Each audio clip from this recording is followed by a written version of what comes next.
the eldest son's wife, but that doesn't mean I plan to get along well with you, Nicole. I want to maintain a proper distance." These were the words of my brother's wife when they had just gotten married, and the three of us, my mother, my sister-in-law, and I, were having a tea together.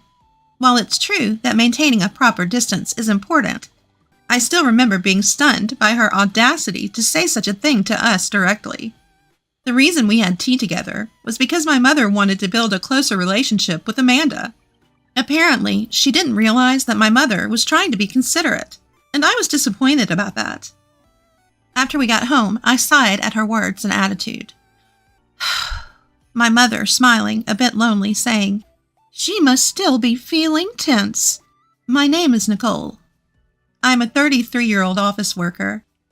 I've been living with my mother in our family home since my father passed away from illness 10 years ago.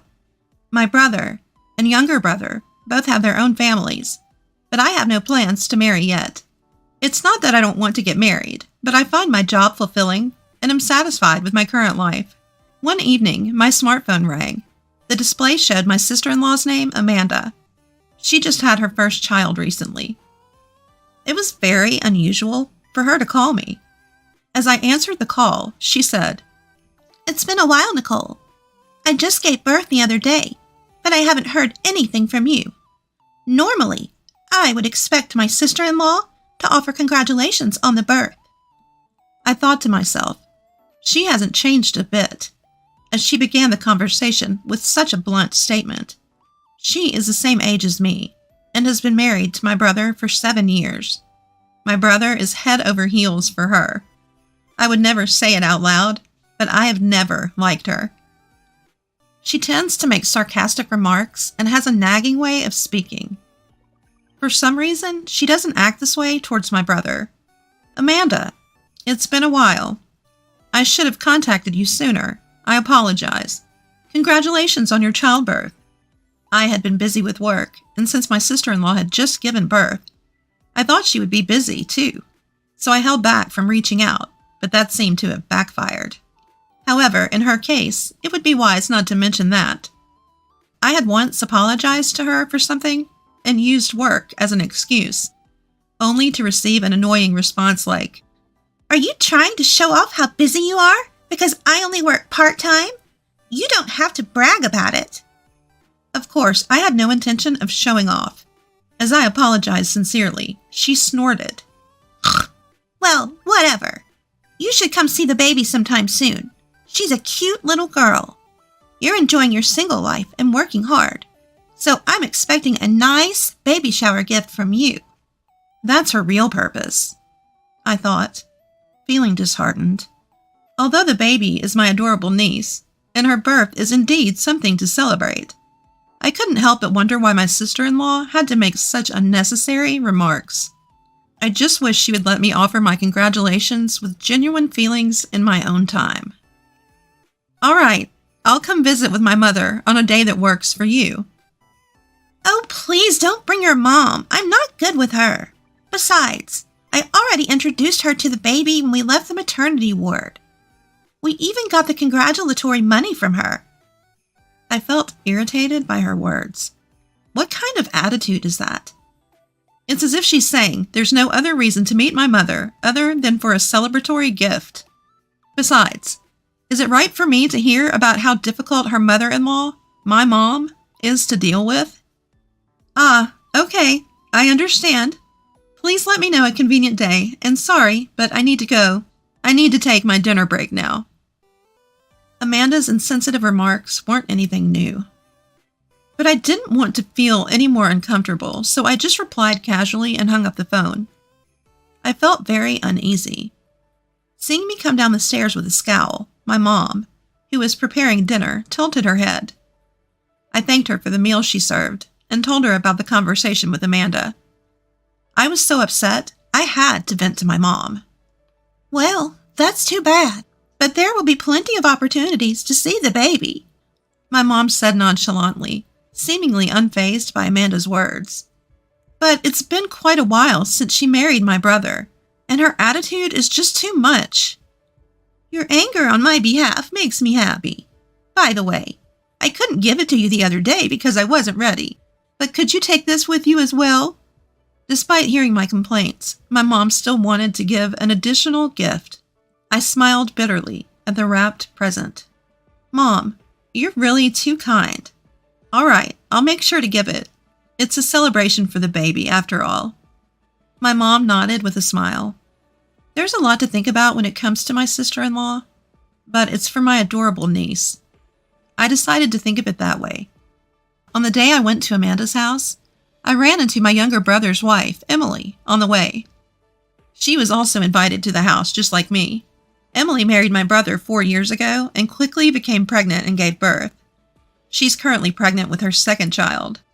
I might be rude to compare, but unlike my other sister-in-law, Emily is cheerful and honest, and she gets along well with my mom and me. When we arrived at Amanda's house, she greeted us with an unusually good mood. She led us into the living room, where the sleeping baby lay in a crib. The innocent sleeping face soothed my heart. We laughed together in hushed voices so as not to wake the baby, and took our seats on the sofa. After Emily handed over her gift, I followed by giving mine. Here are some blankets, toys, and this, a baby outfit that my mom made. She unwrapped the package containing the clothes my mother made. Upon examining the contents, she let out a heavy sigh. "Handmade? That's worse than trash. Even though she's the grandmother to her eldest son's child, why does she give us such a cheap-looking gift? The other items aren't great either. I'm so disappointed in her." She carelessly threw my mother's handmade clothes on the floor, and my other sister-in-law quickly picked them up. "That's so terrible. Our mother-in-law took her precious time making them and wrapping them so neatly. If you don't want them, I'd be more than happy to take them." My sister-in-law laughed dismissively at Emily's words. "Ha ha ha ha ha! Really? If you want them that badly, go ahead." Her tone was blatantly condescending. "If you think they're worth keeping, please do. I'm sure my mother would be happy too." At my words, my other sister-in-law's face lit up. "I'm so happy. These are like high-end brand clothes. When the baby is born, I'll dress them in these. I can't wait." Her innocent joy was somehow comforting. If my mother were here, she would probably say the same thing. "Wait, what do you mean by high-end brand?" She seemed utterly confused.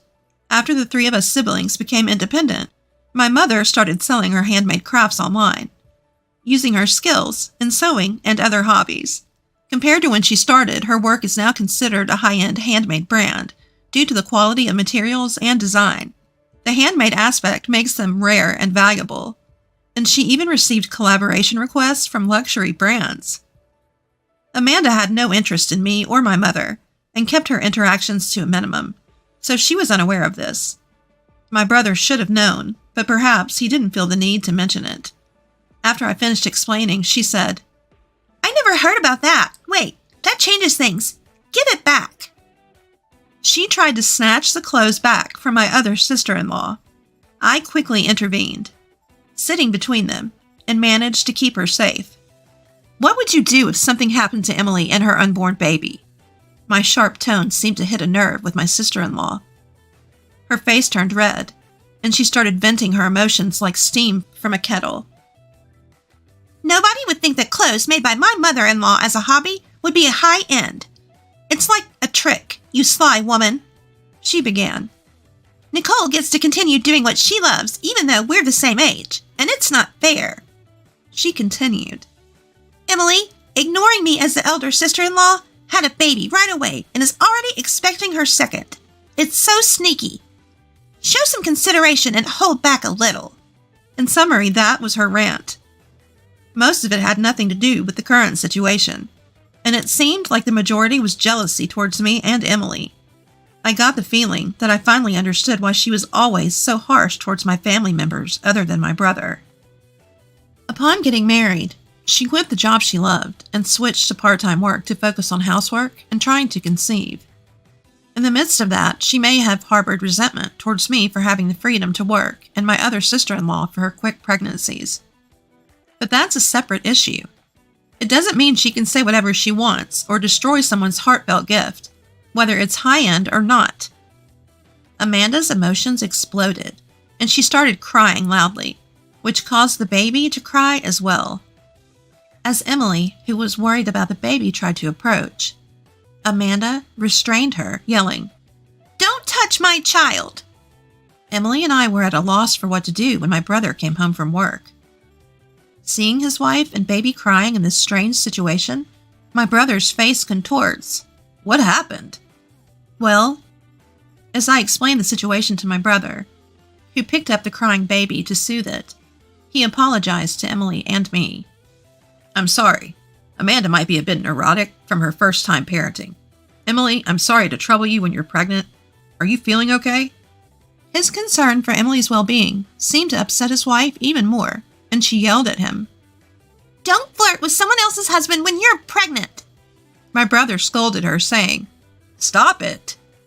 But his wife just whimpered and started crying again. "I'll handle it, so you two don't worry and go home. I'm sorry things turned out like this, even though Amanda invited you over."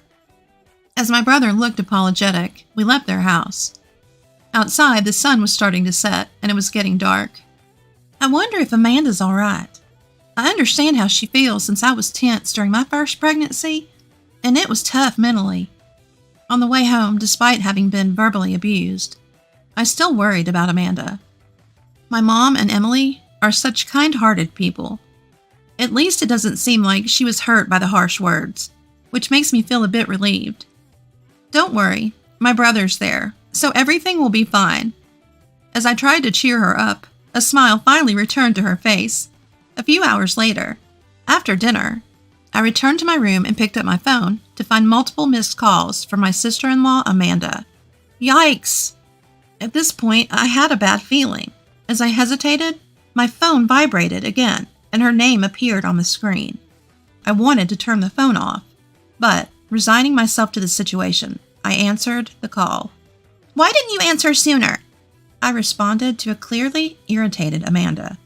"I was having dinner. What is my brother doing?" "He's in the bath now." If he were right there, he'd have stopped her from calling, so it makes sense. My brother takes long baths, so she probably wanted to complain about something while he was not around. Even though I have an idea of what's going on, I asked her, "So, what can I do for you?" "Send another set of baby clothes." At her words, I couldn't help but blurt out, "What? Are homemade clothes worse than trash?" "Stop nagging. It's a high-end brand, right? I want to brag about it on SMS. Ask your mother to make another one." I sighed, fed up with her ridiculous request, which was even more absurd than usual. I wasn't expecting her to apologize, but this was too much. As I was at a loss for words, she became even more aggressive. "What's with the sigh?" Emily says. "I've already gotten mine, and everyone else. Really?" From her tone, I could tell she had called my other sister-in-law before me. She probably claimed the clothes as her own and tried to snatch them. Not realizing how absurd her words and actions were, I couldn't help but burst out laughing. "Shame on you, Amanda. Throwing my mother's heartfelt gift on the floor, calling it worse than trash, then flipping your attitude when you find out it's a high-end brand. Aren't you embarrassed as an adult? If you really want it, apologize to my mother and ask her yourself." I had never been harsh with Amanda before, all because I was considerate of my mother and brother, but I'd reached my limit. My mother knew the whole story about giving the baby clothes to Emily. I don't like the idea that she thinks she can get them by just asking me. She should bow her head and ask for it herself once in a while. "So you're saying all those mean things because it's about my child?" Her voice was shaking after hearing my true feelings. "It has nothing to do with that." I denied it, but she fell silent, and I could hear her sobbing on the other end of the line. She seemed to be quite sensitive when it came to being criticized herself. "Everyone is so cold. I finally gave birth to a baby, and nobody's pampering me. I'm blocked by Emily, ridiculed by you, and my husband won't even take my side. In the end, only David is on my side." A sudden mention of an unfamiliar name made me doubt my own ears. I was shocked to hear that even gentle Emily had blocked her. But she must have said something terrible to her on the phone. Wait, who's David? At my question, she gasped. Realizing that she had let something slip, she seemed to be panicking. As I waited for her to say something, I heard my brother's voice asking, "What's going on?" He must have just gotten out of the bath. She was startled too, and she stammered. No, that's not... David is just an online friend. You're misunderstanding things. I didn't know what the misunderstanding was, but my sister-in-law was desperately making excuses. I suddenly heard my brother's voice as he took over the call and took the phone away from her. "You're talking to Nicole. Sorry, Nicole, but I need to talk to her for a moment." His voice was lower and angrier than usual. I agreed and hung up the phone. It's probably going to be a stormy situation from now on. Later, my brother came to our house to report that he was getting a divorce. First, he apologized for his wife's treatment of our mother's handmade clothes as trash. Amanda felt belittled when she received handmade gifts as presents. This is ironic, considering how she always looked down on Emily, my mother, and me. After the phone call, my brother confronted his wife about the mysterious David. While my brother was busy at work, she met David online and eventually cheated with him in person. Amanda confessed everything. She tried to justify it as a mistake made out of loneliness, but that excuse doesn't hold water. I knew my brother was trying to adjust his work to support his wife's parenting and spend more time with the family, so thinking about his feelings was heartbreaking. Even my usually mild-mannered mother showed her anger toward Amanda. They're going to do a DNA test on the baby just in case. I never imagined that a simple visit to deliver a baby gift would have escalated to this point. In the end, the DNA test disproved the parent-child relationship between my brother and the baby. My brother received a large amount of compensation from his wife and her cheater, and the divorce was finalized. She was dumped by her lover as well, and now she'll likely work day and night. I'm relieved to hear that the baby will be raised by her sensible grandparents, not Amanda. 3 years have passed. My mother's handmade clothes and accessories are still loved by many. Emily and I are, of course, longtime fans. I got married last year and am now pregnant. My mother is already excitedly planning the baby's clothes. My brother, who was deeply hurt by my sister-in-law incident, recently found a new girlfriend. I sincerely hope that he will find true happiness this time.